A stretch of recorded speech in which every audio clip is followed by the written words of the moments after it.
Seigneur, tout ce que tu es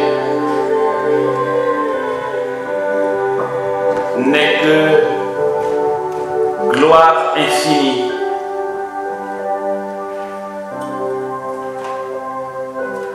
Seigneur, tu es infinité d'être. Ton nom domine sur toute la terre et dans tout l'univers, autant visible qu'invisible. Ta gloire ne connaît aucune limite. Le centre de tout, c'est toi. Et l'origine de toutes choses, c'est toi. Aussi, Jésus, sois béni de ce que tu te révèles à nous. Et l'Esprit nous révèle qui tu es et inspire notre louange. Donne-nous, au-delà de ce que nos yeux peuvent voir, Jésus, au-delà de ce que nous pouvons connaître de toi, au-delà de ce que nous avons entendu, au-delà de nos conceptions des choses, au-delà même, Jésus, de notre désir du ciel, donne-nous de basculer dans ta plénitude, dans l'union complète et totale à ce que tu es vraiment. Merci d'être ici, merci d'être notre tout. Jésus, tu es ma part d'héritage et ma coupe. Seigneur, c'est toi qui garantis mon lot. Le cordeau me marque un enclos de délices et l'héritage est pour moi magnifique. Seigneur, je te bénis, que mon cœur jamais ne cesse de te célébrer et de te bénir. Que ma reconnaissance soit exprimée par mon être tout entier et par ma vie et par mon quotidien, de ce qu'à jamais tu m'as appelé à l'existence pour que je connaisse ta gloire. Jésus, merci pour tant d'amour. Apprends-moi à te dire merci. Donne-moi de te dire mon amour. Jésus, apprends-moi à avancer sans retenue et sans obstacle vers toi. Je veux t'embrasser, Jésus. Je veux m'unir à toi. Je veux te connaître. Je veux connaître ton cœur. Je veux entrer dans le mouvement de la Trinité. Jésus, prends-moi avec toi. Conduis-moi loin. Là où l'entendement humain ne peut nous cerner ni te comprendre. Jésus, conduis-moi au-delà de toutes choses, au cœur du Saint des Saints. Jésus, tu nous donnes par ta présence et dans le Saint-Esprit de te célébrer dans tes parvis.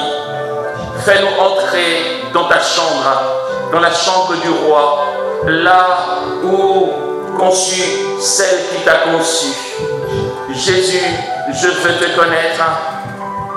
Seigneur, fais que rien dans ce monde, ni dans ma vie, Jésus, que rien dans mes blessures, que rien dans mes inconversions, dans mes incapacités, rien dans mes infidélités, rien dans ma nuque raide ne m'empêche de te connaître et d'être pleinement uni à toi.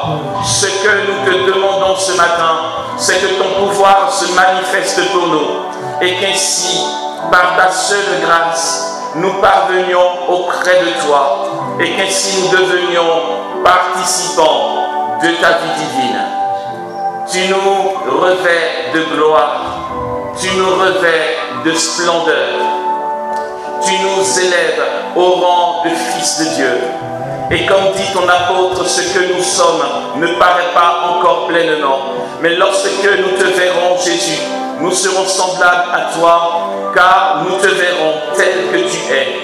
Seigneur, que le Saint-Esprit et son pouvoir nous gardent tous ici de l'ennemi. Que le Saint-Esprit, dans son feu ardent, qui consume nos cœurs d'amour, nous garde des pièges de l'ennemi. Jésus, que notre avenir t'appartient appartiennent. Merci de dégager pour nous ce chemin royal qui nous mène résolument vers toi. Seigneur, fais-nous avancer de gloire en gloire par le Saint-Esprit. Jésus, donne-moi d'avancer d'un pas résolu vers le face-à-face avec toi, vers la vision béatifique, et que chacun de nous ici, Jésus, bénéficie de cette gratuité, de ta bonté.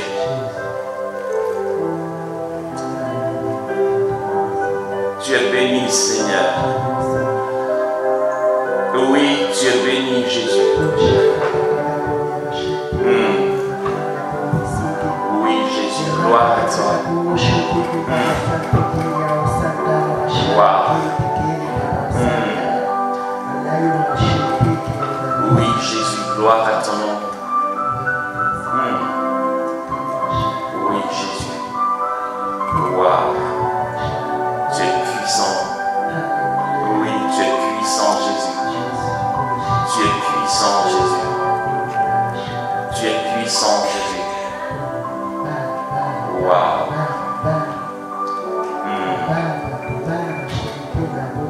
La puissance est dans ton nom.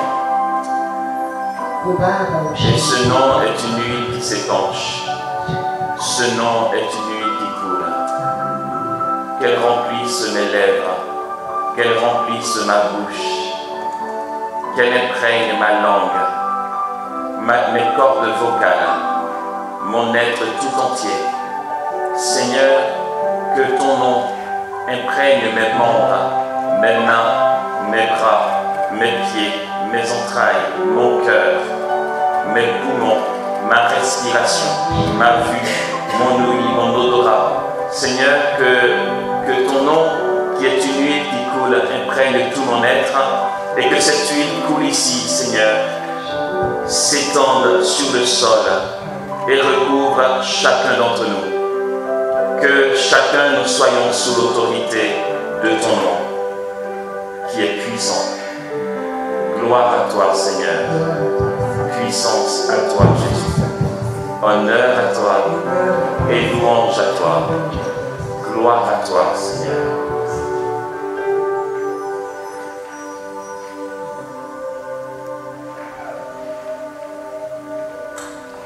Je veux te relever, dit le Seigneur. Je veux te donner de quitter ta torpeur et de quitter ta médiocrité. Je veux te faire te lever de ton tabouret, que tu sois debout, parce que je t'investis de la force que libère ma parole. Je te donne dans le Saint-Esprit d'être vif, d'être vigoureux, d'être enraciné, de rester inébranlable dans ma présence. Je te donne, mon enfant, d'être rempli du sens de ma parole et de la foi. Je te donne de parler de moi, d'annoncer ce qui me concerne avec conviction et autorité. Je remplis ton cœur aujourd'hui. J'imprègne ton cœur de ma puissance et du mouvement de l'esprit. Je le saisis ton cœur.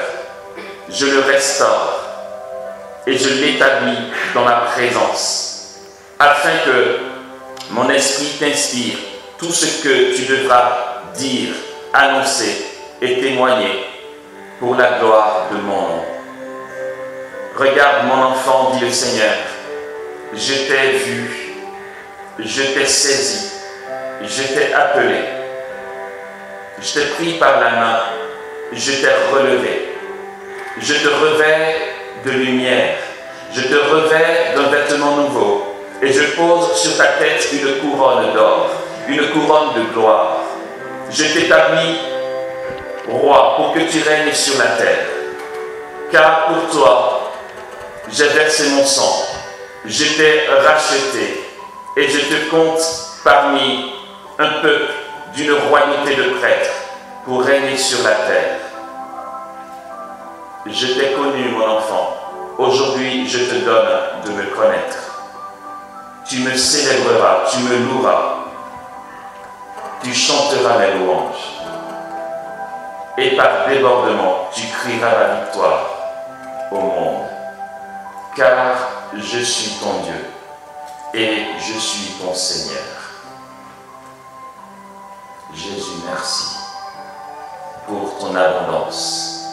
Merci pour tant d'abondance, Seigneur.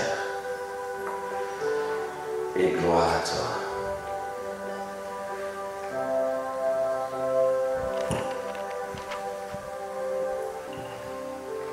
Il est dit dans la parole de Dieu, dans le livre de l'Apocalypse de Saint Jean,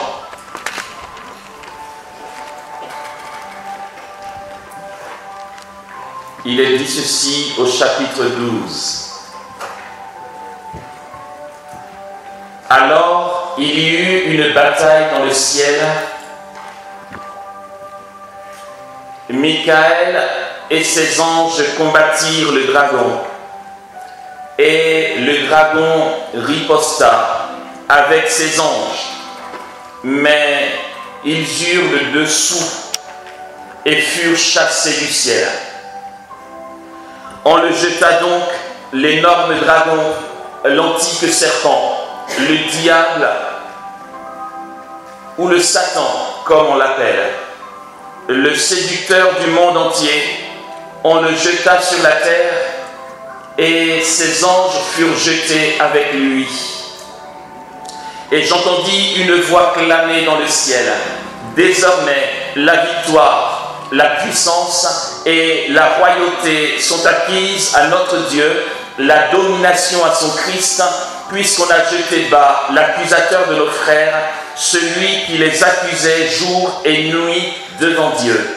Mais eux l'ont vaincu par le sang de l'agneau et par la parole dont ils ont témoigné, car ils ont méprisé leur vie jusqu'à la mort.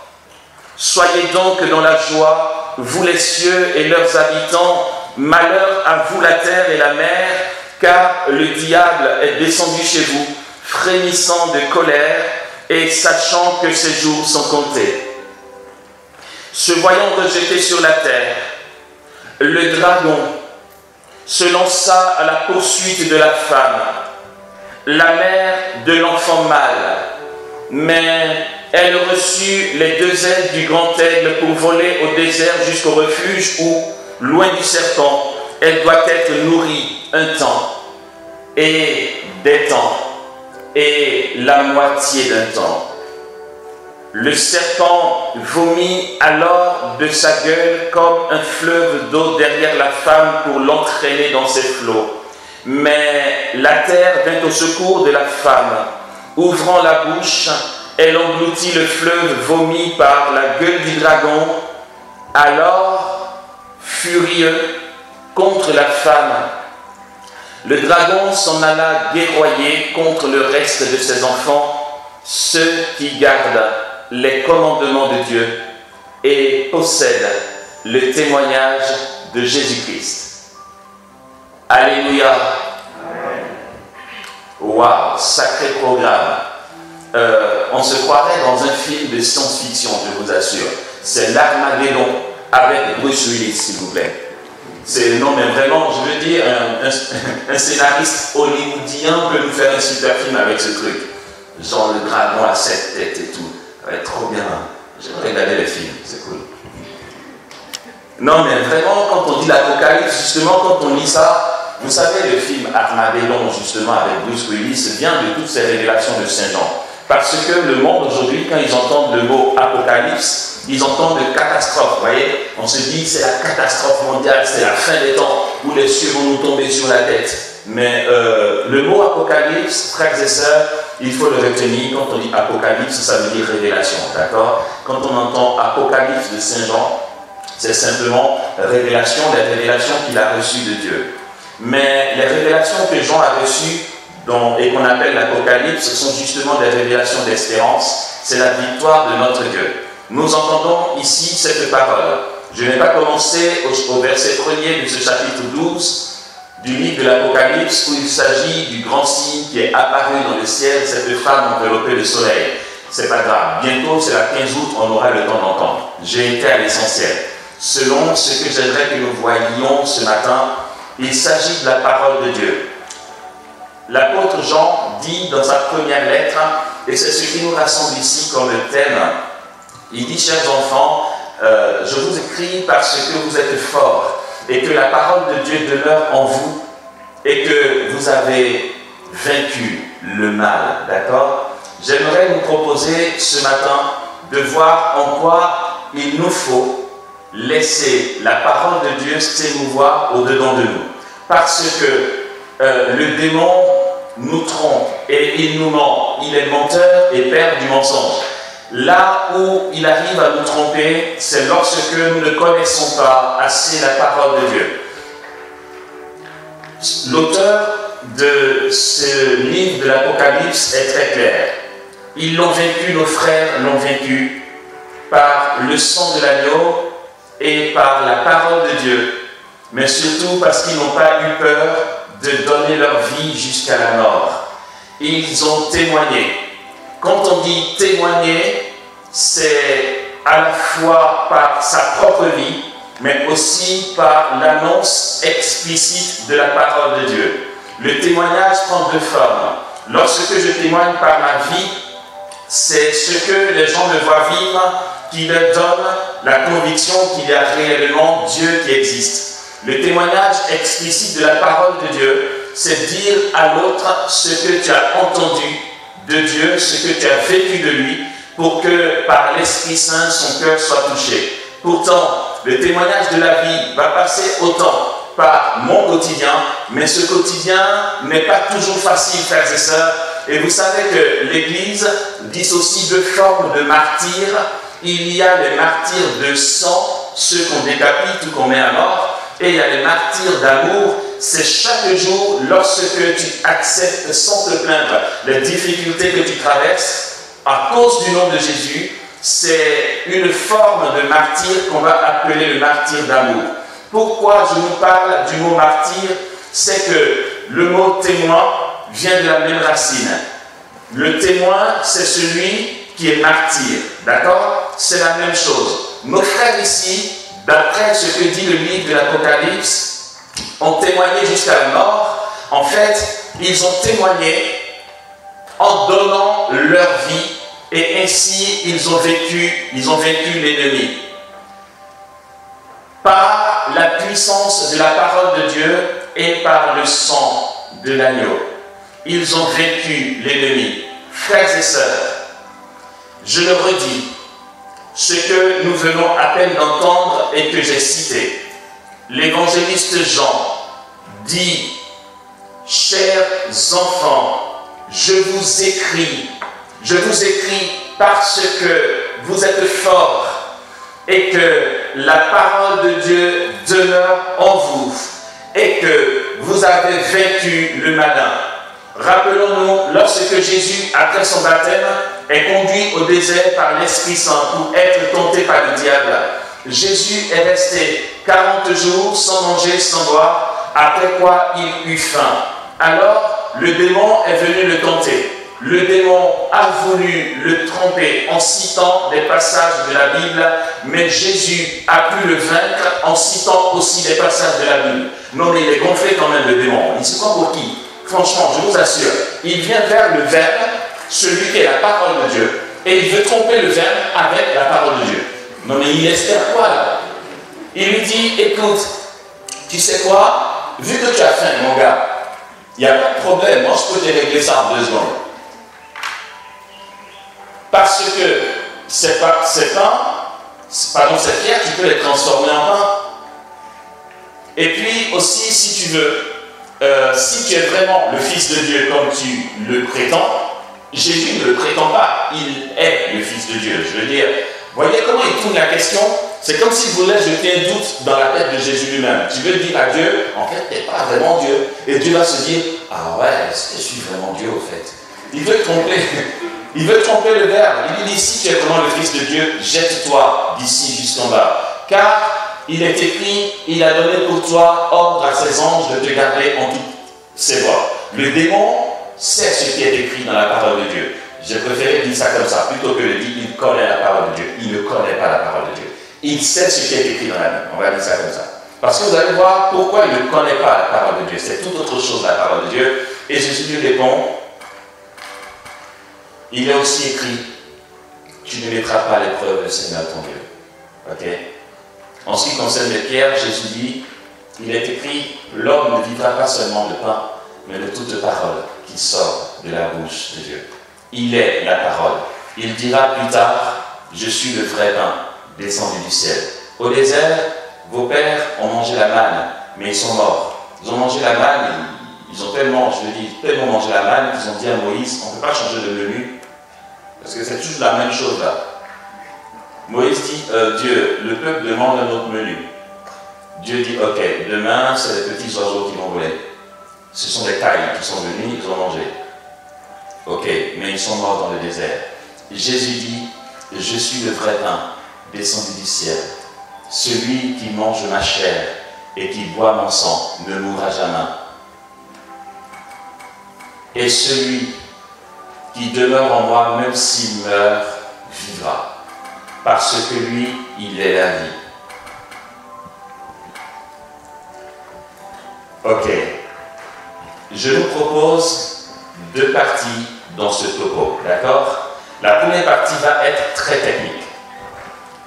Je vous ai prévenu, la première partie va être très technique. Donc, n'allez pas dire qu'est-ce qui nous saoule avec ces expressions.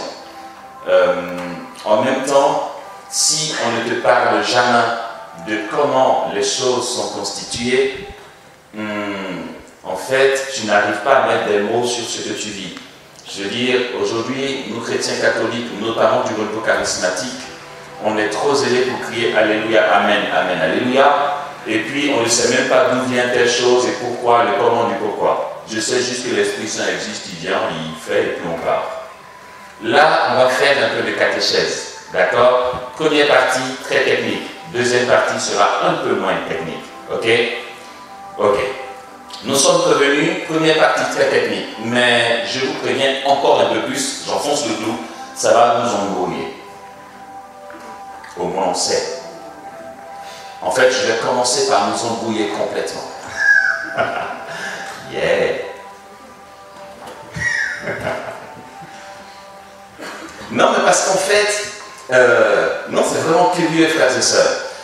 Quand Jésus dit, si vous demeurez en moi et que ma parole demeure en vous, demandez tout ce que vous voudrez et vous l'aurez. Non, mais on n'imagine pas du tout ce que ça peut impliquer. Comment la parole de Dieu peut demeurer en nous? Je me disais, c'est quoi demeurer dans la parole ou la parole demeure en nous? Est-ce qu'il faut que je répète toute la journée un verset biblique? Aussi. Mais en fait, c'est toute autre chose. Je vous assure, c'est super génial. Dieu est trop bien. C'est magnifique. Trop bien. Ok, je le répète, ça va être super technique. Mais au point que ça va nous embrouiller complètement. Mais comme c'est enregistré, hein, d'accord, vous avez Bonaventure qui nous a posé un petit dictaphone. Si ça t'embrouille, c'est pas grave. Plus tard, tu prends l'enseignement. Tu écoutes, et tu réécoutes, et tu écoutes encore. Et encore jusqu'à ce que tu dises, ah d'accord, c'est ce que ça veut dire. Ok? Donc, ok, c'est parti pour être embrouillé.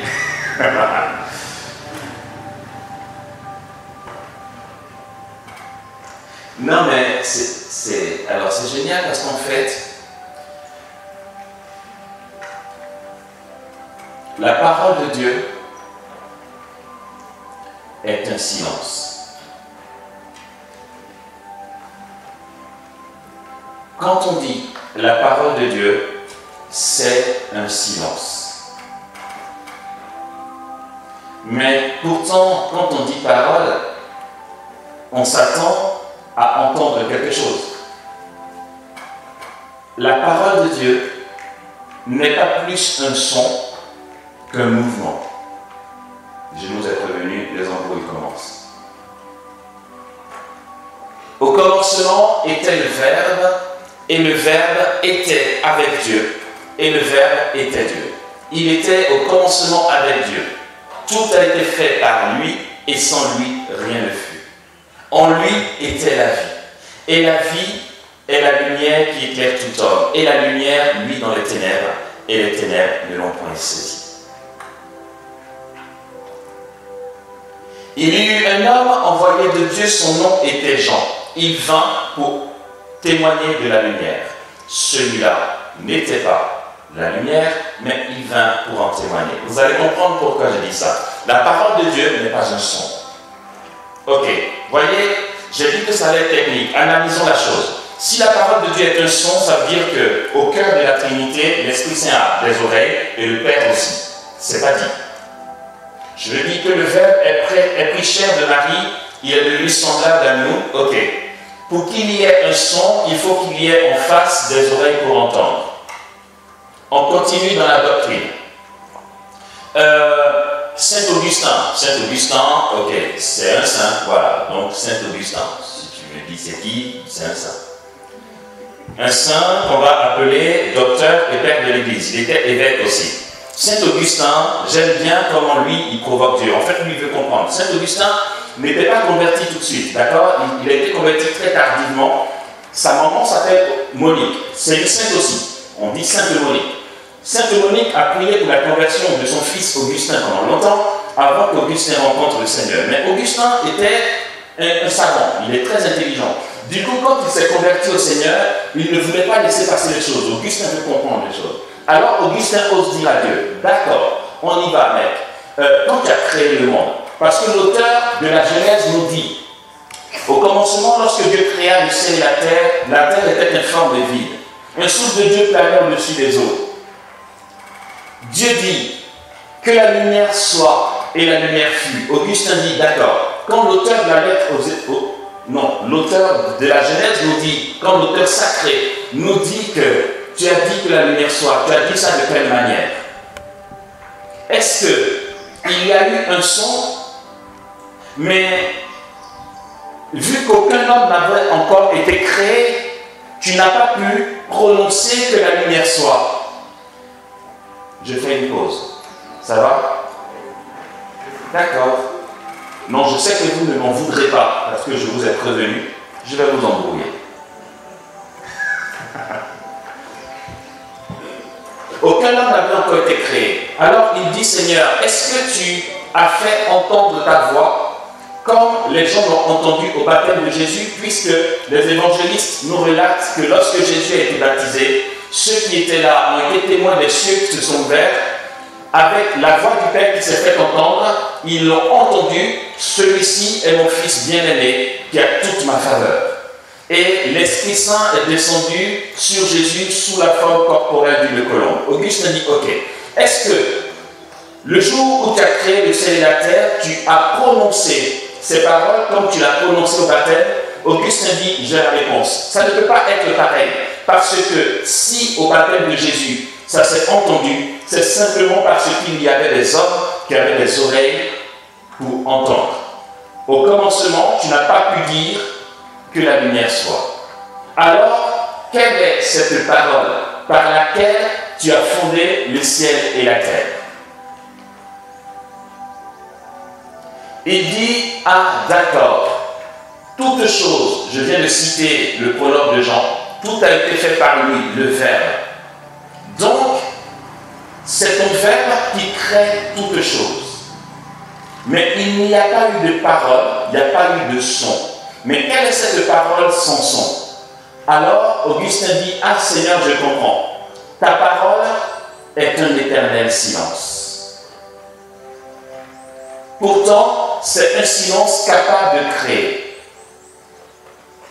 Et cette création est un mouvement de la parole de Dieu. Ne t'inquiète pas, pour l'instant, je sais que c'est très compliqué pour toi, mais j'ai dit que la deuxième partie va se simplifier, d'accord? Et il est important que nous sachions pourquoi il nous faut coller à la parole de Dieu, en quoi c'est indispensable. Dans notre pèlerinage sur la terre, nous l'avons entendu. Si nous voulons vaincre le mal, c'est par la parole de Dieu et dans le sang de l'agneau. on en vient. Très bien. La parole de Dieu est un éternel silence. L'auteur de la Genèse dit que l'Esprit planait au-dessus des eaux. Un mouvement aléatoire, un mouvement libre. Et cette parole de Dieu, puisqu'il y a eu l'œuvre de l'Esprit Saint dans la création, il y a eu l'œuvre du Verbe et l'œuvre du Père. Le credo, hier après-midi, nous le disions, dit ceci: je crois en Dieu le Père Tout-Puissant, Créateur du ciel et de la terre. Il crée par son Verbe. Ok? D'accord. On avance. Ça va se compliquer un peu plus. Comment se fait-il alors que Jean nous dise dans son prologue, et je viens de le citer, il y eut un homme envoyé par Dieu. Il dit, son nom était Jean. Il s'agit de Jean-Baptiste. Il vint pour témoigner de la lumière. Celui-là n'était pas la lumière, mais il est venu pour témoigner de la lumière. Jean-Baptiste lui-même, quand il commence son ministère, les gens viennent à lui. On dit, est-ce que tu es Élie qui doit venir? Il dit, c'est pas moi. Es-tu le Messie? Il dit, c'est même pas la peine d'y penser. Est-ce que tu es l'un des prophètes de l'Ancien Testament? Jean-Baptiste dit, pourquoi vous vous prenez la tête? Je suis fier de tout ça. Mais on dit quelque chose, on donne une réponse à ceux qui nous ont envoyés. Que dit Jean-Baptiste? Ah, ça c'est génial.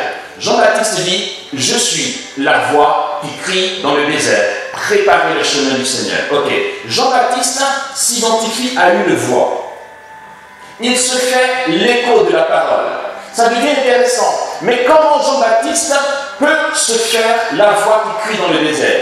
Il crie quoi? Il annonce quoi? Jean-Baptiste ne peut pas annoncer ce qui concerne le Messie qui vient si lui-même n'est pas pétri de la parole de Dieu. Si le mouvement intérieur de l'Esprit en lui ne lui révèle pas ce que Dieu veut qu'il dise. Du coup, avis aux charismatiques, quand on dit « je prophétise », n'allons pas croire que Dieu nous fasse une dictée. Celui qui prophétise n'entend pas une parole qui lui vient de l'extérieur, c'est un mouvement intérieur, c'est une conviction intérieure. Il a la conviction que Dieu l'appelle à dire telle chose et il prête sa voix à la parole de Dieu qui, à la base, n'est pas un son, mais un mouvement intérieur.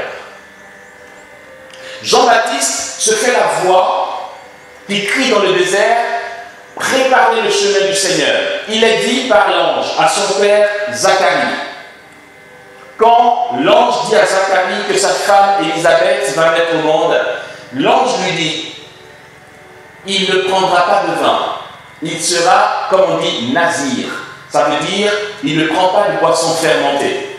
Lorsqu'il s'agissait de l'annonce de la naissance de Jean-Baptiste, l'ange a dit à Zacharie, il recevra l'Esprit Saint dès le sein de sa mère.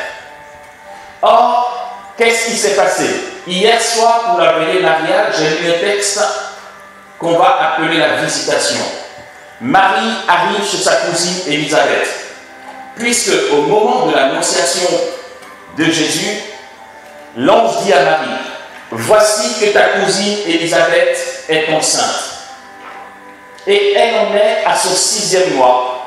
Elle, on appelait la stérile, car rien n'est impossible à Dieu. Élisabeth, c'est la femme de Zacharie. Zacharie, c'est celui à qui l'ange a dit, Élisabeth va être enceinte. Elle mettra au monde un fils qui recevra le Saint-Esprit dès le sein de sa mère. À quel moment Jean-Baptiste reçoit le Saint-Esprit? Au moment où Marie, par charité, va aider sa cousine Élisabeth qui est avancée en âge. Le texte nous dit, quand Marie est entrée, elle a salué Élisabeth, et voici qu'Élisabeth fut remplie du Saint-Esprit. Elle dit, bienheureuse celle qui a cru en l'accomplissement de ce qui lui a été dit de la part du Seigneur. Car vois-tu, dès l'instant où ta salutation a frappé mes oreilles, l'enfant a tressailli au-dedans de moi. Et Luc nous dit que Élisabeth fut remplie du Saint-Esprit. L'enfant qui tressaille, c'est Saint Jean-Baptiste. Par la salutation de Marie, Jean-Baptiste, qui est censé recevoir le Saint-Esprit dès le sein de sa mère, reçoit le Saint-Esprit selon la parole de l'ange. Mais par quel moyen? Par la salutation de Marie. La Sainte Vierge entre, elle fait coucou, et le Saint-Esprit est répandu. C'est puissant ce truc. Mais comment c'est possible? c'est qu'elle-même, la Vierge Marie, porte en son sein le Verbe éternel, celui qui était dès le commencement. L'ange annonce à Marie qu'elle concevra en son sein un fils et qu'elle lui donnera le nom de Jésus. Marie dit, comment cela se fera-t-il puisque je ne connais pas d'homme? L'ange lui dit, l'Esprit Saint viendra sur toi et la puissance du Très-Haut te prendra sous son ombre. C'est pourquoi l'Être Saint qui naîtra de toi sera appelé Fils de Dieu. Marie a en elle le Verbe éternel. Bon, je te dis ça d'une autre manière. Tu as peut-être oublié que Jean nous dit dans son prologue. Au commencement était le Verbe. Et le Verbe était avec Dieu et le Verbe était Dieu. Le verset 14 dit, et le Verbe s'est fait chair. Ce Verbe est en Marie. Alors Marie porte le Verbe qui est au commencement, qui crée toutes choses. C'est lui qui donne à Élisabeth d'être enceinte du précurseur Jean-Baptiste. Alors Marie salue Jean-Baptiste et il y a une communication du Saint-Esprit par le Verbe qui est en elle. On va faire ça bien. Comment Jean-Baptiste reçoit le Saint-Esprit? Par la salutation de Marie. Or, nous savons que celui qui baptise dans le Saint-Esprit, c'est Jésus. Jean-Baptiste lui-même, plus tard, lorsqu'il va commencer son ministère et commencer à baptiser, dira, et moi, je ne le connaissais pas, dit Jean-Baptiste. Je ne connaissais pas celui que j'annonce, mais celui qui m'a envoyé, baptisé, celui-là m'a dit, celui sur qui tu verras l'Esprit descendre et demeurer, c'est lui qui baptise dans le Saint-Esprit. Et moi j'ai vu, dit Jean, et je témoigne que celui-ci est vraiment le Fils de Dieu. Chapitre 1er de l'évangile de Jean, à partir du verset 33. Voici ce que dit Jean-Baptiste. C'est Jésus qui baptise dans le Saint-Esprit, aussi parce qu'il est dans le sein de Marie. Quand Marie salue Élisabeth, Jean-Baptiste, qui est dans le sein d'Élisabeth, reçoit le Saint-Esprit et il tressaille dans le sein de sa mère. Voici comment Jean-Baptiste est baptisé du Saint-Esprit et que lorsqu'il commence son ministère, ce mouvement de l'Esprit en lui donne de prêter sa voix au Verbe de Dieu. La parole de Dieu n'est pas un son. La parole de Dieu est un mouvement. La parole de Dieu est une manifestation. La parole de Dieu est une puissance. Jésus dit, la parole que vous entendez est l'Esprit et donne la vie. La parole de Dieu, à la base, frères et sœurs, est une manifestation du royaume des cieux. C'est pourquoi, lorsque vous entendez à un endroit ou à un autre qu'il faut demeurer dans la parole de Dieu, ne croyez pas qu'il s'agit de lire simplement et puis j'ai sommeil en lisant, ça sert à quoi ce truc? Non, vous allez voir que c'est super puissant. Ok. Le mouvement de l'Esprit en nous est le mouvement qui nous donne de formaliser la parole de Dieu. De toute façon, je n'ai aucun scrupule à vous dire ça, parce que je vous ai prévenu. La première partie sera très technique et je vais complètement vous embrouiller.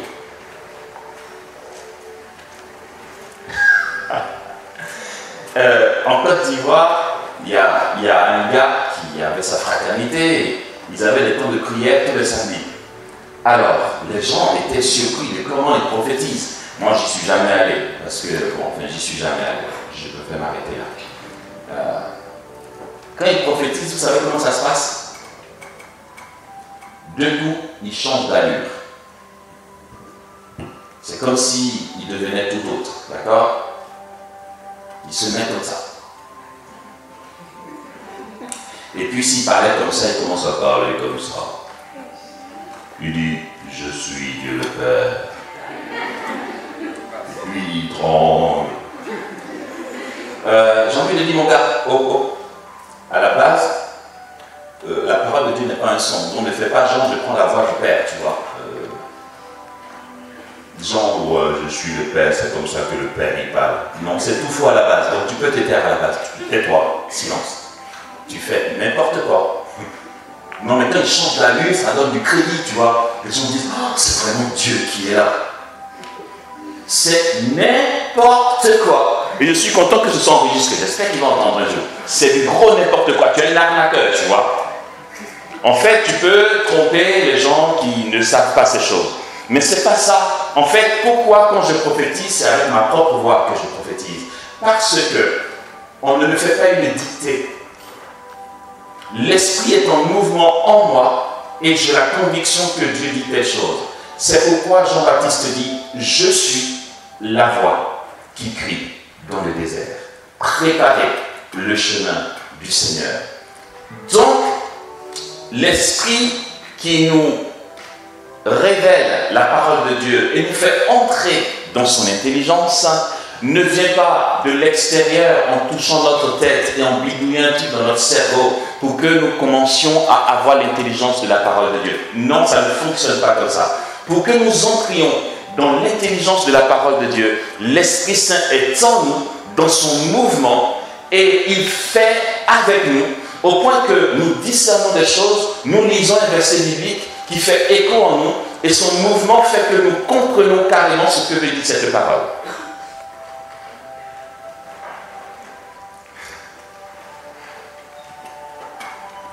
Si nous avons compris ces choses, j'ai dit tout à l'heure, je suis allé vite, si ça a été trop subtil ou trop complexe, demande l'enseignement après. Pendant que tu fais ton repassage, ça passe en boucle dans ta tête. Tu vas finir par retenir. Ok.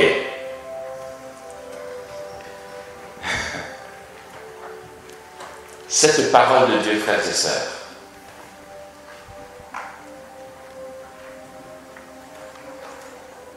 nous cerne de toutes parts. L'apôtre Paul dit, la parole de Dieu est auprès de toi. Elle est dans ta bouche et dans ton cœur pour que tu la proclames. Elle nous cerne de toutes parts. Ok. La partie que je vais aborder va être un petit peu plus technique encore. C'est de la philosophie pure. On appelle ça de l'anthropologie. Alors, s'il te plaît, tu vas nous épargner ces trucs. Non, mais quand on va partir d'ici, quand vous allez partir d'ici, vous serez les tranches, ouais. Quand vous allez expliquer aux gens, ils vont dire, wow, t'es carré, ben ouais.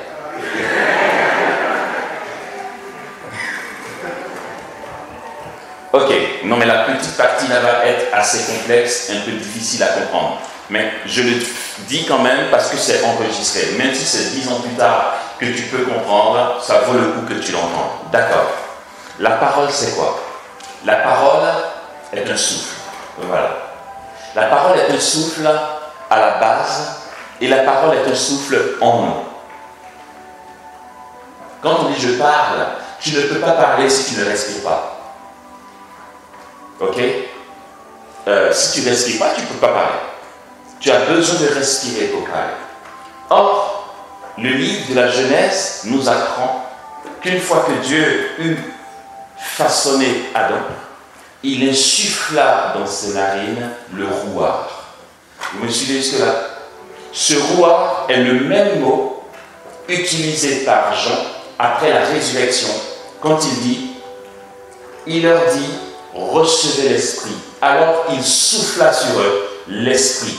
Le texte grec utilise le même mot que dans la Genèse. Il souffla sur eux le rouar. Bon. Alors, du coup, on se rend compte que c'est le rouar. Le rouar, c'est l'Esprit de Dieu.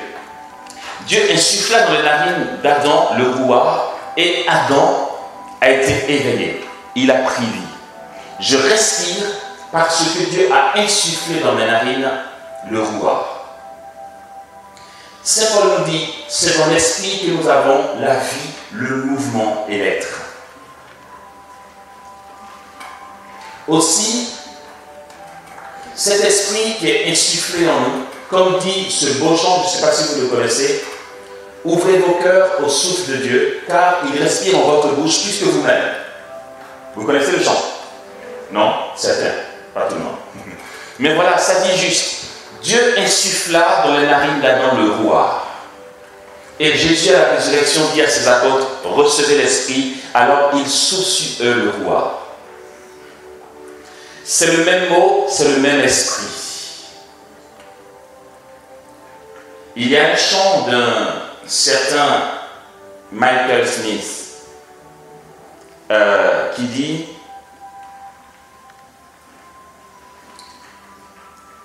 Cet air que je respire, c'est ta présence.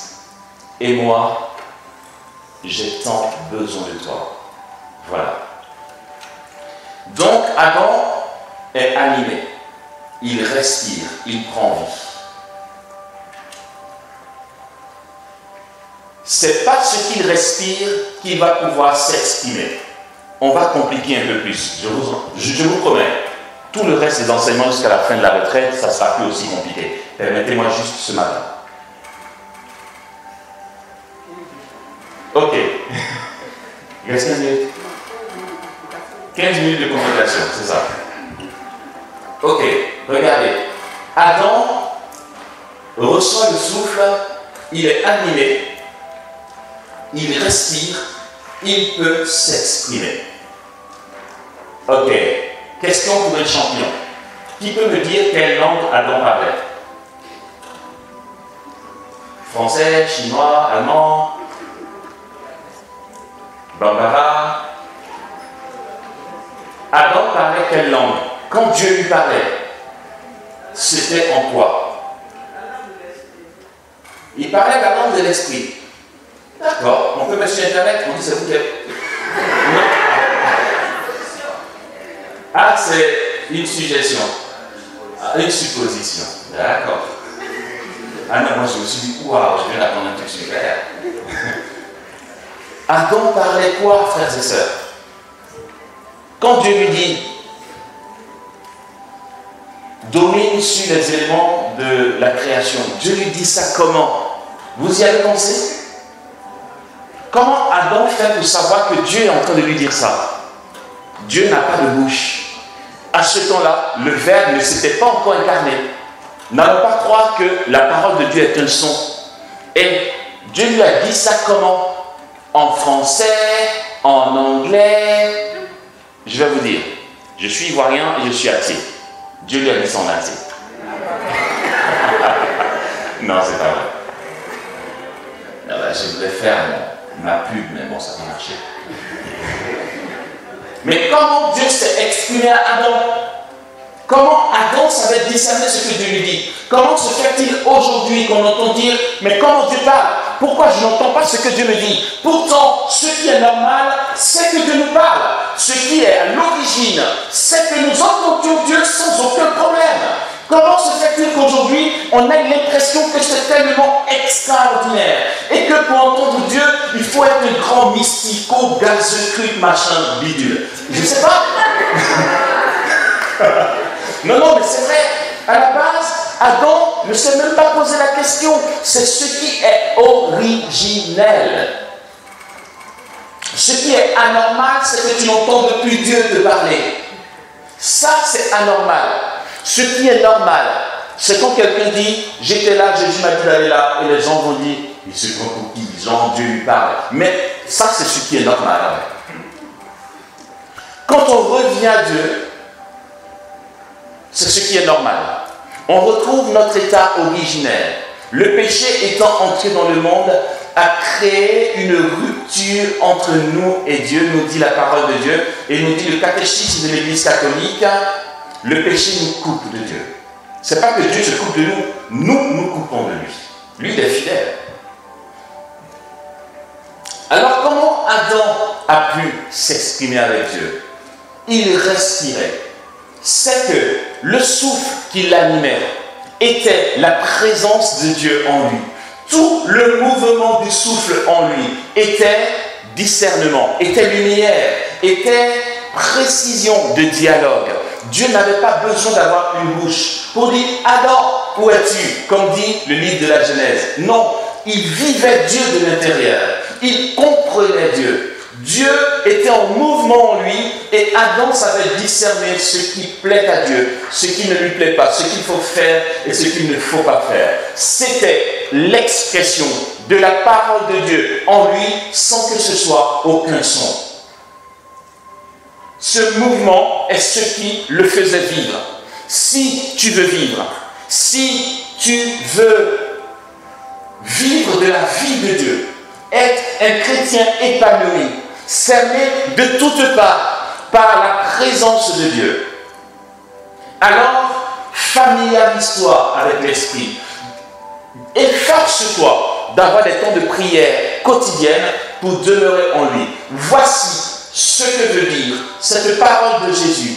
Si vous demeurez en moi, ça veut dire si vous demeurez dans ma présence et que mes paroles demeurent en vous, il y a ce mouvement où nous sommes servis de toutes parts par Dieu. Il dit, demandez ce que vous voudrez et vous l'aurez. Parce que tant que c'est Dieu qui s'émeut en toi et non pas tes passions charnelles, tes convoitises qui t'emmènent ailleurs que dans sa volonté. Si c'est l'Esprit qui s'émeut en toi, alors ce que tu veux, c'est ce que Dieu veut. Ce que Dieu veut, c'est ce que tu veux. Alors comment veux-tu ne pas recevoir tout ce que tu demandes? C'est très clair. Jésus dit, tant que tu ne demeures pas en moi, tu vas demander des choses et tu ne les auras pas. Parce que la raison, elle est très simple, ta volonté ne coïncidera pas avec ma volonté. Tu dis, Seigneur, je veux une Ferrari. Mais Dieu ne veut pas que tu aies une Ferrari. Alors tu vas dire, chaque fois que je demande à Dieu une Ferrari, il ne me donne pas. Mais Jésus dit, si vous demeurez en moi et que mes paroles demeurent en vous, demandez ce que vous voudrez et vous l'aurez. Il dit, c'est la volonté de mon Père, que vous portiez beaucoup de fruits et que vous vous montriez ainsi mes disciples. Voilà ce que veut dire cette parole. Adam, dans sa communion avec Dieu, vivait de Dieu. Il était cerné de toutes parts par cette présence de Dieu. On continue. Voilà, en fait, j'ai juste différé les petits 5 minutes compliquées. Ok. Du coup, Dieu insuffle dans la narine d'Adam et il prend vie. Adam respire. Il voit. Il perçoit. Il vit Dieu de l'intérieur. Et pour communiquer avec Ève, le Seigneur va susciter quelque chose de génial. C'est de l'ordre du génie. Tu ne peux pas ouvrir la bouche et parler si tu ne respires pas. C'est pourquoi en anthropologie, le côté fâcheux arrive, en anthropologie, l'on nous apprend que la parole, l'expression humaine, la parole humaine, je veux dire, l'expression humaine est une rupture de souffle. Amos, s'il te plaît, arrête, ça nous complique la vie. Je redis ça. Pour parler, il faut que mon souffle soit rompu. Je vais donner l'exemple que vous allez mieux comprendre. L'expression humaine est une rupture de souffle. Regardez, quand je parle, en réalité, quand je suis en train de parler, je fais juste ça. C'est ce que je suis en train de faire. Quand tu parles, tu es juste en train de faire. C'est pour ça que si tu ne respires pas, tu ne peux pas parler. Pour dire bonjour, c'est la respiration qui commence. Je vais dire bonjour, je vais faire. Tu peux poser la place. Je vais dire bonjour, je vais commencer par faire. Ah bon? Oui. Et ce souffle qui va sortir, je vais le rompre. Je vais faire bon. Vous voyez, la syllabe vient rompre le souffle qui sort. C'est ce qu'on appelle rupture de souffle. Je respire et je romps mon souffle qui sort par des syllabes. Bonjour. Il y a le bon et il y a le jour. Rupture de souffle. L'expression humaine est une rupture de souffle. Ça va. Non, mais n'invitez plus jamais ce mec à dire le goût, s'il vous plaît. Parce qu'il nous complique la vie. Ok. Si on comprend ça, on comprend que la parole est d'abord intérieure. Pour dire bonjour à quelqu'un, il faut que mon mouvement intérieur soit en phase avec ça. Il n'y a pas besoin de dire bonjour à quelqu'un pour qu'il sache que tu l'as considéré ou que tu lui souhaites le bien. Je peux ne pas te dire bonjour, te regarder et juste faire ça. Parce que tu es de l'autre côté et que je n'ai pas crié bonjour. Non, on est en réunion, il y a un orateur, tout le monde est en silence, je te vois à l'autre bout, je ne vais pas interrompre la conférence pour dire pardon, excuse-moi, tais-toi. Bonjour Alain. Non. Je vais te voir, je vais juste faire. Il sait que je vais saluer. D'accord? Mais pour faire ce signe, il faut que mon être intérieur y adhère. Il y a des fois, tu vois quelqu'un avec qui tu es en conflit. Dès que tu te souviens de ce conflit, tu as juste envie de l'éviter. Tu ne veux même pas le rencontrer. Ok? Ça veut dire que tout ce que nous allons formaliser dans des expressions de rupture de souffle vient d'abord d'un vécu. C'est pourquoi la parole de Dieu, nous y allons pas à pas. Nous comprenons que la parole de Dieu n'est pas plus un son à la base qu'un mouvement. Ok. Oh, ce matin, ça a été compliqué. Non, mais vous allez voir. On a aussi l'après-midi. Non, on n'a pas l'après-midi. Non, l'après-midi. Non, on n'a pas l'après-midi. Ouais, ce soir. Okay. Quoi? Au foot? Bah, tu les aimes pas beaucoup, là. Il dit que je vais jouer au foot. Ah, c'est pas le foot aujourd'hui. Dommage, non. Tant mieux pour vous, parce que si on joue au foot, soyez sûr que vous allez perdre. Ok. Regardez.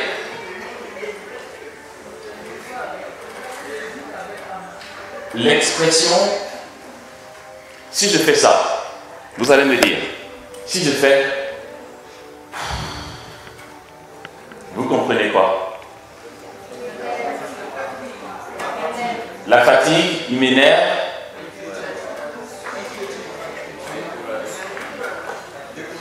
La déception, découragement. Ok.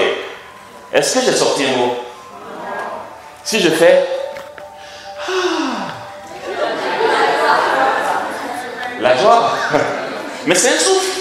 C'est juste le souffle orienté. La première fois, je fais,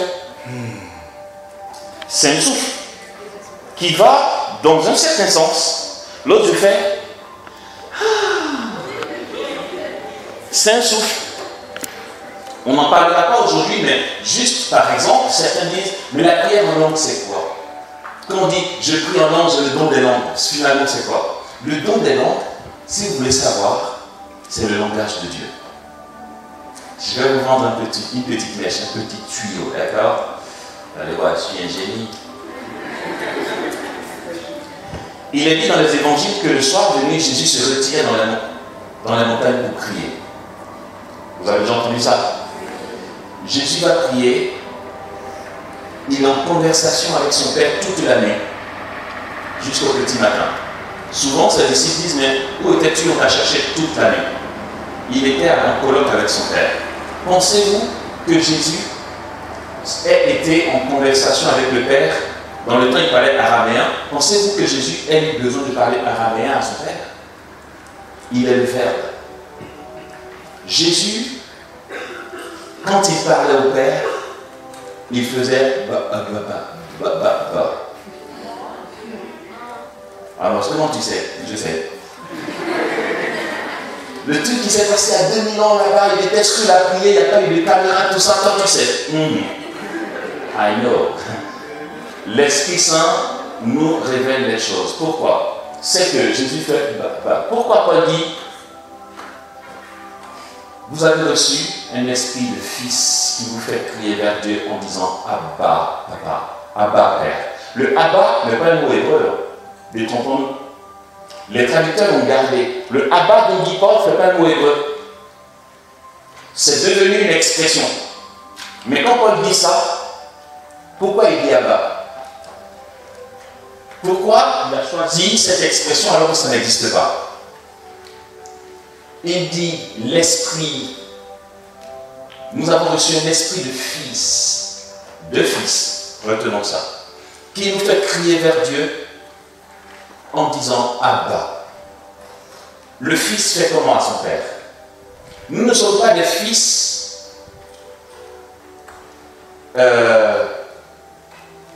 avec toute une intelligence pour entrer dans le royaume des cieux. Non. Jésus dit à Nicodème, à moins de naître de nouveau, nul ne peut entrer dans le royaume des cieux. Nous sommes appelés à être des enfants devant le Père.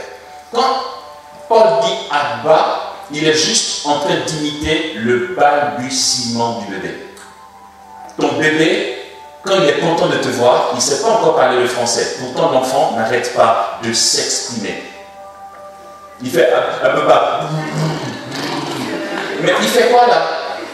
Non, dis-moi, tu penses que l'enfant a besoin de comprendre le français avant de parler ou s'exprimer? Non, l'enfant parle depuis qu'il est né. Tous ces souffles sont des expressions. On discerne que l'enfant va bien quand il a le sourire.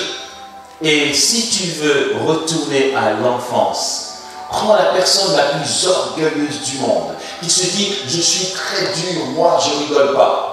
Si tu veux voir son côté originel, mets-le devant un nouveau-né. Même le président de la République ou le président des États-Unis, qu'on appelle l'homme le plus puissant du monde, qui a sa carrure, tout ça, dans le secret de sa chambre avec son bébé, il devient quoi? Il devient comme un gamin. Pour dialoguer avec l'enfant, tu fais...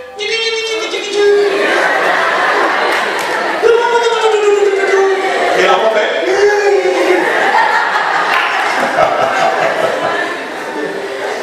Mais oui. Et comment pensez-vous que Dieu s'exprime avec nous? Comment pensons-nous que Dieu se met à notre niveau pour comprendre notre langage? C'est parce que le Père et le Fils sont dans un dialogue où il n'y a pas besoin de son. Finalement, la prière de Jésus à son Père n'a pas besoin de son. C'est pourquoi Augustin dit que la parole est un éternel silence. Le Père et le Fils sont dans une communion profonde et sans faille, une communion parfaite sans aucun son, parce que le Fils regarde le Père et comprend tout. Et le Père regarde le Fils et comprend tout. C'est pourquoi l'Église dit que l'Esprit est l'amour entre le Père et le Fils. Lorsque les deux se regardent dans ce silence, le mouvement de l'Esprit est leur langage. Il n'y a pas besoin de parole. Et Paul dit, ne sachant que dire pour prier comme il faut, l'Esprit vient au secours de notre faiblesse et nous donne de crier vers Dieu en des gémissements ineffables selon certaines traductions ou inexprimables selon d'autres. C'est que l'Esprit qui prie en nous, il nous fait dire quoi? Quand on parle de glossolalie, on n'aura pas le temps d'en parler dans cette retraite, je ne sais pas, parce que ce n'est pas le thème, mais dans la prière en langue, nous avons la glossolalie, la xéroglossie et la prophétie en langue. C'est les trois domaines du don des langues, d'accord? Dans la glossolalie, c'est ce qu'on a l'habitude d'entendre au niveau charismatique et tout. Et ça ressemble à quoi? Ça ressemble à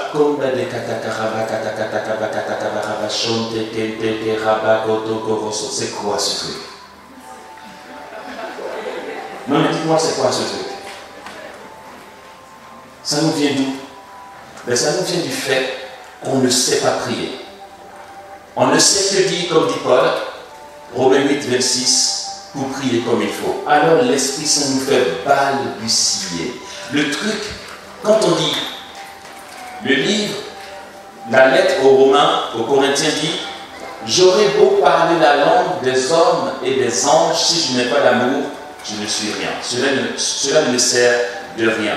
Pourquoi il dit ça? La langue des anges, on va attribuer aux anges le parler en langue. Quand l'Esprit Saint vient prier en nous, c'est la langue des anges. Et cette langue des anges ne se traduit pas, ça s'interprète. Ce qui se traduit, c'est le français. On sait qu'en français, quand on dit bonjour, ça veut dire good morning en anglais. Partout où tu passes, c'est le mot. Mais la prière en langue ne se traduit pas, ça s'interprète. Parce qu'on ne peut pas dire comme la ça veut dire j'ai faim. Parce que quelqu'un nous va dire d'autres syllabes. Et les syllabes changent selon les personnes. Il n'y a pas deux prières en langue qui se ressemblent.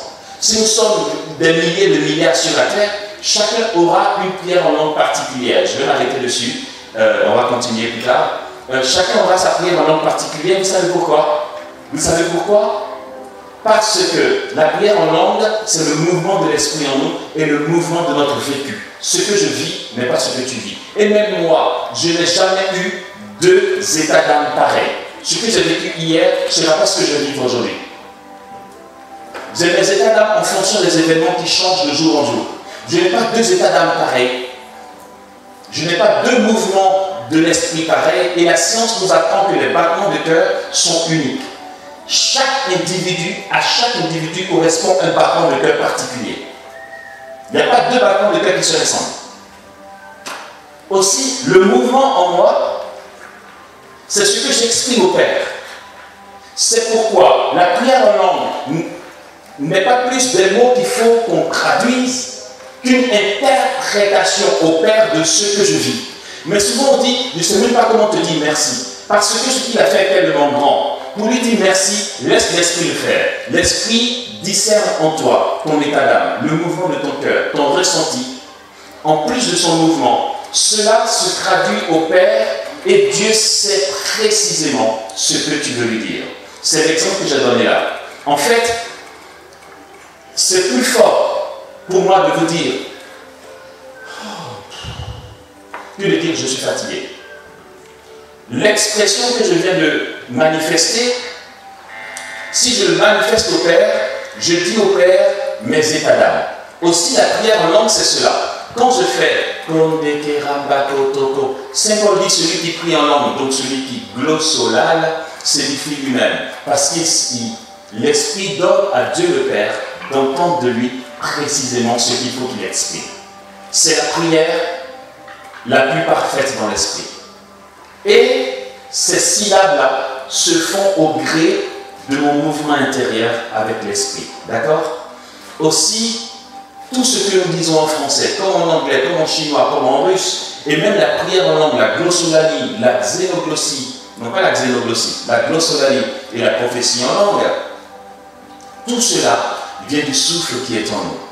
Vous voyez comment nous sommes partis d'un point très simple et que nous arrivons à ceci. Pour que désormais, quand on dit la parole de Dieu, nous nous rendions compte que c'est bien au-delà de simples sons. Dieu n'est pas un son, Dieu est un souffle jaillissant. Et ce souffle est en mouvement. Aussi, nous sommes appelés à demeurer dans ce souffle.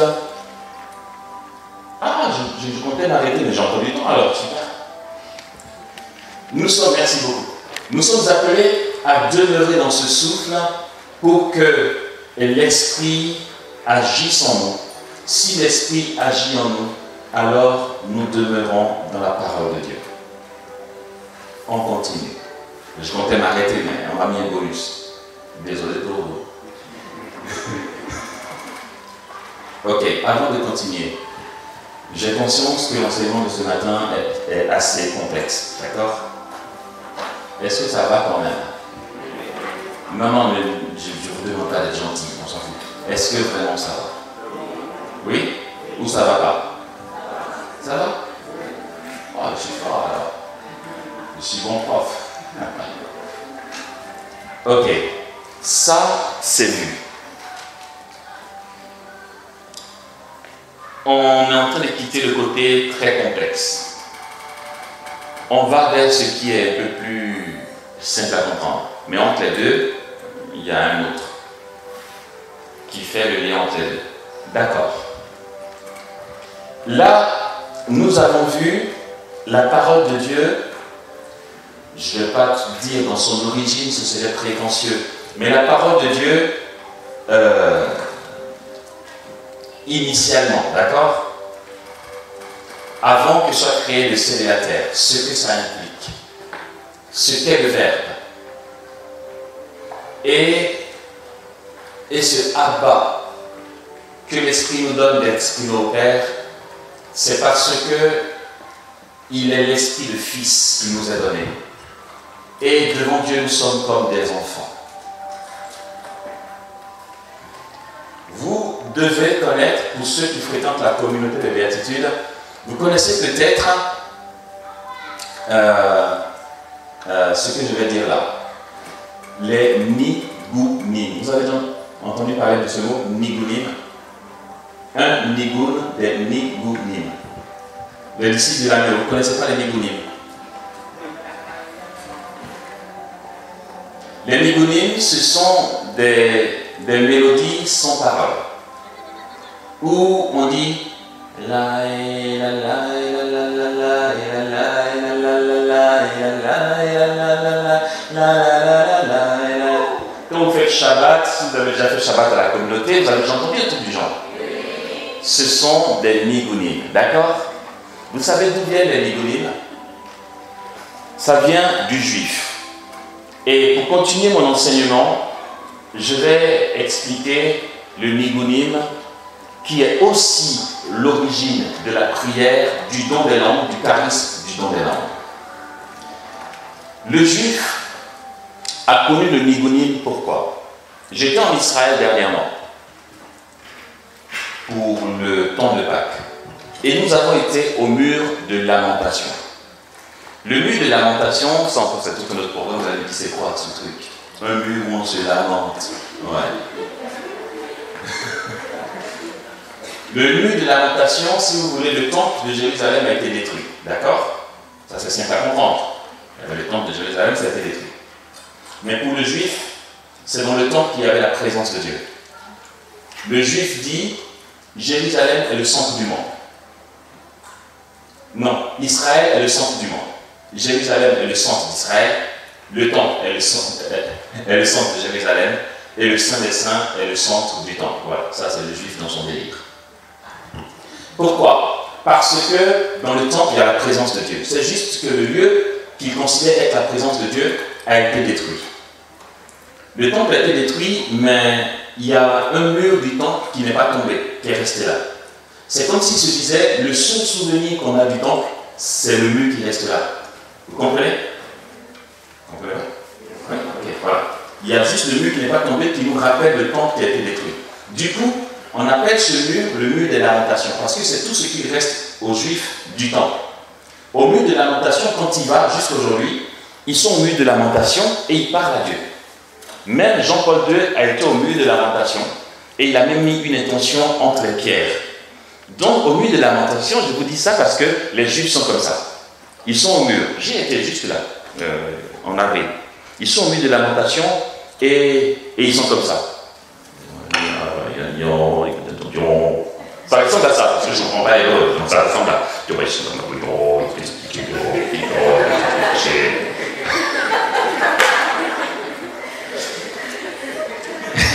C'est comme ça que le juif il prie. D'accord? Il dit toute sa complainte à Dieu. C'est très beau. C'est très beau parce que le juif dit à Dieu son vécu. Ce qu'il exprime à Dieu n'est pas d'abord des mots. C'est son vécu. Alors, le Nigunim est né comment? Ne vous moquez pas de moi. Je vais essayer d'imiter, mais pitié, ne vous moquez pas de moi. Comment est né le Nigunim? Le Nigunim, c'est le juif, par exemple, qui souffre tellement. Il est accablé de souffrance. Il ne sait plus mettre de la tête. Il ne sait pas comment dire à Dieu sa souffrance. S'il dit Seigneur, je souffre, c'est faible. Parce que ça ne dit pas. Il veut que Dieu voie ce qu'il sent, ce qu'il souffre. Du coup, il va se passer de mots. Il préfère ne pas utiliser des mots pour dire ce qu'il souffre à Dieu. Il va utiliser des onomatopées. Il va faire des mouvements, des gémissements, des cris pour que Dieu lui-même vienne discerner comment il souffre. Plutôt que de dire Seigneur, j'ai mal, il va faire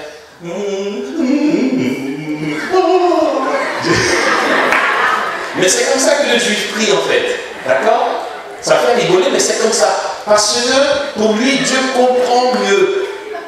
Plutôt que de dire j'ai mal, il fait et Dieu voit. C'est comme ça que sont nés les Nigunim. Donc, il y avait des Juifs qui partaient dans le temple et qui inventaient des mélodies, des sons. Il se faisait que le son soit juste, que ce soit musicalement ajusté. Non, ils s'en foutent, même si ça dégame, ben, si ça dégame, c'est que ça dégame au-dedans de lui. Voilà. Ils s'en foutent. Donc, le Juif Le juif sera soit dans la synagogue, soit dans le temple, soit chez lui, à dire à Dieu sa souffrance, et il sera en train de faire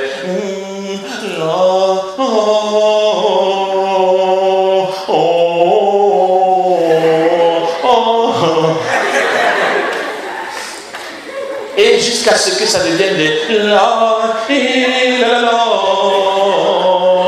c'est comme ça que sont nés les Négonim. Et ça, c'est la vraie prière.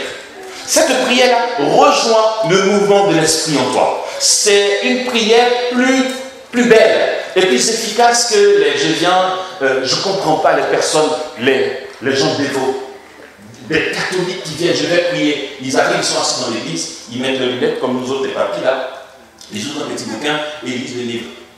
Puis ils disent Amen. Ils vont à la maison. Déjà, la prière que tu viens de lire là, tu as quelqu'un qui a écouté sa vie intérieure pour mettre par écrit. Toi, c'est quoi ta prière qui jaillit? La prière, ce n'est pas je viens lire machin truc, machin, amen.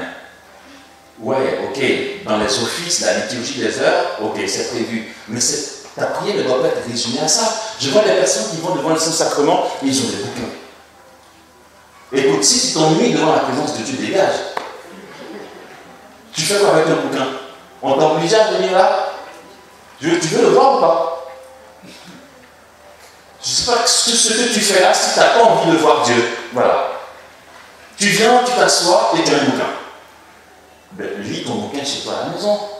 Un autre vient comme ça au moins, j'aurai la conscience tranquille d'avoir été devant le Saint-Sacrement.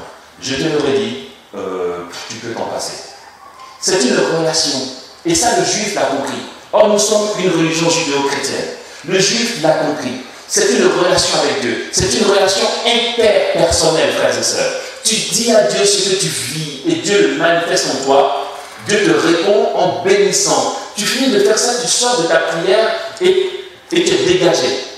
Parce que finalement, ta prière qui jaillit des profondeurs ne vient même pas de toi. C'est l'Esprit Saint. Ça s'appelle, en mots techniques, en théologie des charismes, ça s'appelle la prière dans l'Esprit. Ça jaillit de toi, tu penses que tu as réussi à dire à Dieu ce que tu penses, mais c'est l'Esprit en mouvement en toi qui t'aide à sortir ce que tu vis à Dieu. Ça s'appelle les gémissements de l'Esprit. Alors le juif va dire à Dieu sa complainte. Voici pourquoi dans le livre de Samuel, il est dit ceci. J'aime trop ce passage, on n'y prête pas attention. Anne, la mère du prophète Samuel. Sa mère n'arrivait pas à avoir d'enfant. Samuel est né à la suite de longues années de stérilité d'Anne. Anne partait dans le temple et le prêtre Élie la voyait venir chaque fois prier. Elle dit, Seigneur, enlève mon humiliation et donne-moi un enfant parce que parmi mes rivales, j'ai pas d'enfant et je suis humiliée par toutes. Et elle vient chaque fois au temple dire sa souffrance à Dieu. Je vais l'arrêter, t'inquiète pas. Elle vient chaque fois au temple dire sa souffrance à Dieu. Et puis, le prêtre Élie lui dit, fais passer ton vin. Pourquoi tu viens dans le temple ivre? Le prêtre Élie pense que Anne est ivre. Elle a bu tellement d'alcool qu'elle est ivre. Pourquoi il le dit? Il le dit à cause de l'attitude qu'il constate chez Anne. Anne vient devant Dieu dire sa souffrance. Elle ne disait pas sa souffrance de manière correcte, genre, Seigneur, je suis humiliée, donne-moi un enfant. Comme on disait hier, catholiquement correct. Anne faisait exactement ce que je viens de dire là. Elle épanchait son âme devant Dieu pour que Dieu voie son humiliation. Non pas l'exprimer, mais que Dieu voie. Elle était tellement dans la prière prophétique, la prière dans l'esprit, que son attitude ressemblait à une personne ivre. Quand l'esprit prie en toi, tu ressembles à une personne ivre. Vous avez vu tout à l'heure comment vous êtes moqué de moi? Mais parce que, en fait, ton design, on s'en fout. Ma réputation, ce que les gens vont dire de moi, on s'en fout. Quand tu es mu par l'esprit, tu es dans une prière à l'écoute de ce que tu vis à l'intérieur, et l'esprit te fait tellement entrer dans une ivresse qu'à l'extérieur, on pense que tu es ivre. Le même événement se produit à la Pentecôte. Ils reçoivent l'Esprit Saint, ils prient dans l'Esprit, et les gens disent, regardez, il n'est que 9h et ils sont pleins de vin doux. Ça ressemble exactement pareil. Quand l'Esprit prie en toi, tu ressembles à quelqu'un d'ivre. Et le prêtre lui dit, fais passer ton vin. Elle dit, mon Seigneur, ne traite pas ta servante comme une vaurienne. Je n'ai pris aucune goutte d'alcool. C'est par débordement de souffrance que j'ai prié jusqu'à maintenant. Anne épanchait son âme devant Dieu. Et le négonyme pour le juif, ça va être ça. Et ça donnait toutes les belles mélodies, d'accord?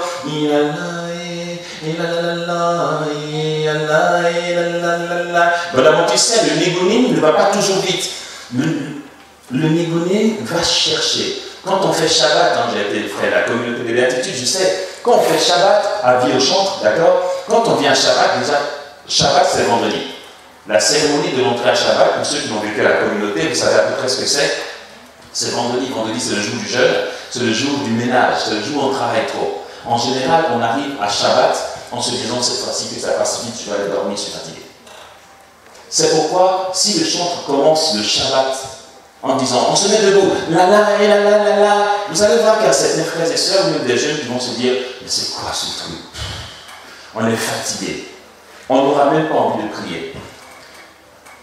Le chantre de la communauté des béatitudes, il est censé savoir ces choses, il sait ces choses. Va chercher tes frères et sœurs.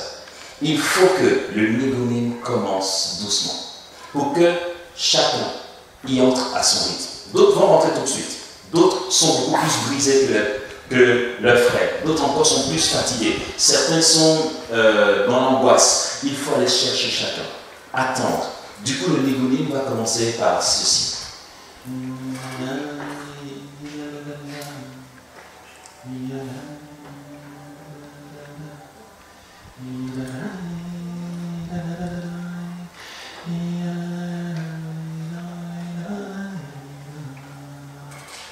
Quand tu fais ça, tes frères et sœurs sont censés chanter avec toi, mais tu leur laisses le temps de te rejoindre. Il faut que la mélodie rejoigne le mouvement intérieur. Il faut que la mélodie aille chercher et rejoindre l'autre dans ce qu'il vit. En France, à Saint-Brolade, sœur Marie-Liès, qui est douée au piano, savait très bien aller chercher chacun. On s'asseyait au Shabbat, c'était silence. Et c'était elle qui animait, on l'attendait. Elle s'asseyait devant le piano. Et silence, aucun son. Elle savait très bien ce qu'elle faisait. Elle savait qu'on était fatigué. Et d'un coup, on entendait juste une note de piano. Silence.